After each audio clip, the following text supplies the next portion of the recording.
আজকে আমি এমন একটি ভর্তা তৈরি করে নিব। ভর্তা খাওয়ার আগে ভর্তার ঘ্রাণে পেটটা ভরে যাবে। গরম গরম ভাতের সাথে অসাধারণ একটি ভর্তা। এখন তো শীতকাল, শীতের সময় সন্ধ্যায় চিতল পিঠা দিয়ে খেতে দারুণ মজার এই ভর্তা। ঘ্রাণে পেটটা ভরে যাবে। এটা কিসের ভর্তা বলেন তো দেখি, পারেন কিনা?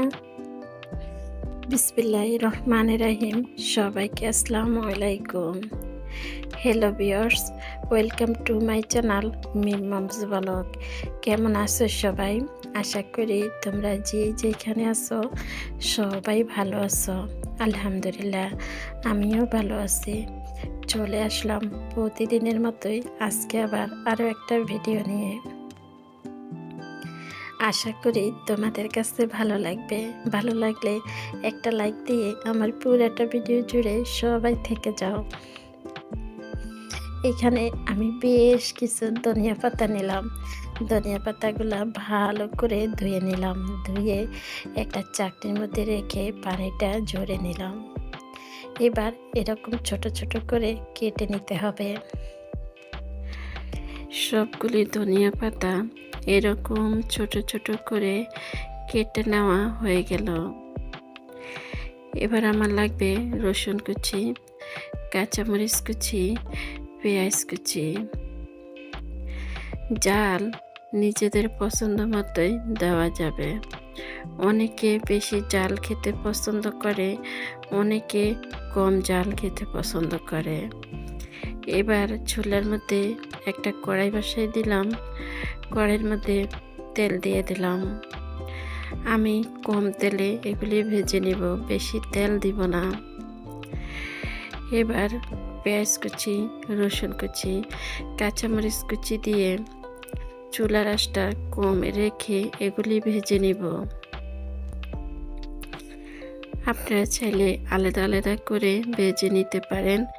আমি সবগুলি একসাথে দিয়ে দিলাম। দিয়ে সবগুলি একসাথে ভেজে নিব।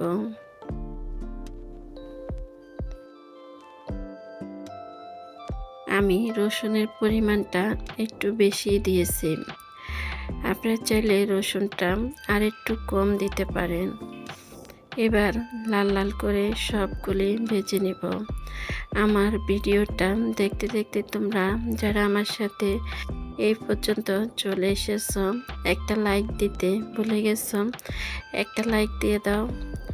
আমার ভিডিওগুলো দেখো, এখন পর্যন্ত আমার চ্যানেলটা সাবস্ক্রাইব করোনি, আমার চ্যানেলটা সাবস্ক্রাইব করে রাখতে পারো। আমি যখন যে ভিডিও ছাড়ব তোমাদের কাছে নোটিফিকেশন চলে যাবে।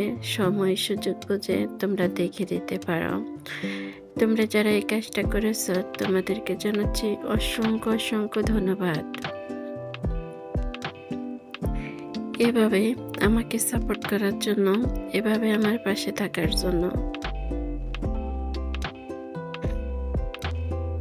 পেঁয়াজগুলা লাল হয়ে গেছে। এবার আমি উপর দিয়ে ধনিয়া পাতাগুলো দিয়ে দিলাম। ধনিয়া পাতাগুলো দেখতে অনেকগুলা দেখাচ্ছে। এবার অল্প একটু হয়ে যাবে, মনে হচ্ছে শাক ভাজি করতেছে। এবার চুলার আঁচটা বাড়িয়ে দিয়ে ধনিয়া পাতা থেকে যে পানিটা বের হয়েছে ওই পানিটা শুকিয়ে নেব। তোমরা কে কে এভাবে ধনিয়া পাতার ভর্তা খেয়েছো কমেন্টে জানিয়ে যেতে পারো। কার কাছে কেমন লাগে? অনেকে হয়তো ধনিয়া পাতাটা পছন্দ করে না, আবার অনেকে অনেক পছন্দ করে।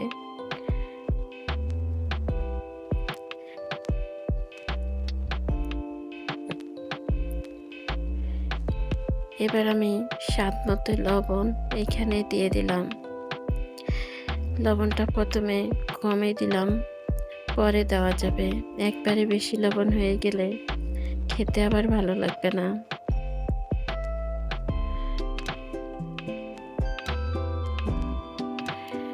লবণ দিয়ে চুলার আঁচটা বাড়িয়ে রেখে পানিগুলা শুকিয়ে নিলাম। এবার পাটার মধ্যে আমি ভর্তাটা করে নেব। আপনারা চাইলে ব্লেন্ডার করতে পারেন, তবে আমার কাছে মনে হয় শিলপাটার ভর্তাটাই বেশি ভালো লাগে। যাদের কাছে শিলপাটা নেই তারা ব্লেন্ডার করতে পারেন। গরম গরম ভাতের সাথে ধনিয়া পাতা ভর্তা, চিতল পিঠার সাথে ধনিয়া পাতার ভর্তা অসাধারণ একটি খাবার। আপনারা এভাবে একবার ধনিয়া পাতা ভর্তা করে দেখতে পারেন। আমি পাটার মধ্যে একদম মিহি করে ধনিয়া পাতাগুলা বেটে নেব। বাটা হয়ে গেলে আপনাদেরকে দেখাচ্ছি কেমন হলো আমার ভর্তাগুলা।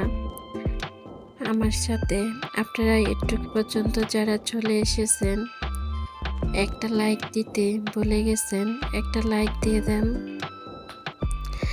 আপনাদের একটা লাইক, সুন্দর সুন্দর এই কমেন্টগুলোর কারণে প্রতিনিয়ত আপনাদের মাঝে কোনো না কোনো কিছু শেয়ার করি। আপনাদের এই সুন্দর সুন্দর কমেন্টের কারণে এই প্রতিদিন ভিডিওগুলো শেয়ার করা। আপনাদের সবাইকে অসংখ্য অসংখ্য ধন্যবাদ। এইভাবে প্রতিনিয়ত আমাকে সাপোর্ট করার জন্য, আমার পাশে থাকার জন্য। এভাবে আপনারা যদি আমার পাশে থাকেন তাহলে আমার সামনের পথ চলা আরও সহজ হয়ে যাবে। সবাইকে আরও একবার জানাচ্ছি অসংখ্য ধন্যবাদ। আমার ধনিয়া পাতা বাটা হয়ে গেল। একটা প্লেটে নিয়ে এবার আমি তেল দিয়ে দিলাম। এখানে আমি 2 টেবিল চামচের মতোই সরিষার তেল দিয়ে ভালো করে মিশিয়ে নেব। তেলটা তো দিতে হবে, তা না হলে কিন্তু ভর্তাটা খেতে ভালো লাগবে না। আপনারা যারা টক খেতে পছন্দ করেন তারা চাইলে এখানে তেঁতুল অ্যাড করতে পারেন। তেঁতুল দিলেও অনেক ভালো লাগে খেতে। আজকের এই ধনিয়া পাতা ভর্তা আপনাদের কাছে কেমন লাগলো আপনারা কমেন্টে জানিয়ে যেতে পারেন। লাইক দিতে ভুলে গেছেন যারা, একটা লাইক দিয়ে দেন। আজকের মতোই আমি এইখানে বিদায় নিলাম। আপনারা সবাই ভালো থাকবেন, সুস্থ থাকবেন। দেখা হবে, কথা হবে পরবর্তী ভিডিওতে। ওই পর্যন্ত সবাই ভালো থাকবেন। আল্লাহ সবাইকে ভালো রাখুক, সুস্থ রাখুক, নিরাপদে রাখুক। এই দোয়াই রইল সবার জন্য। আল্লাহ হাফেজ সবাইকে। আসসালামু আলাইকুম।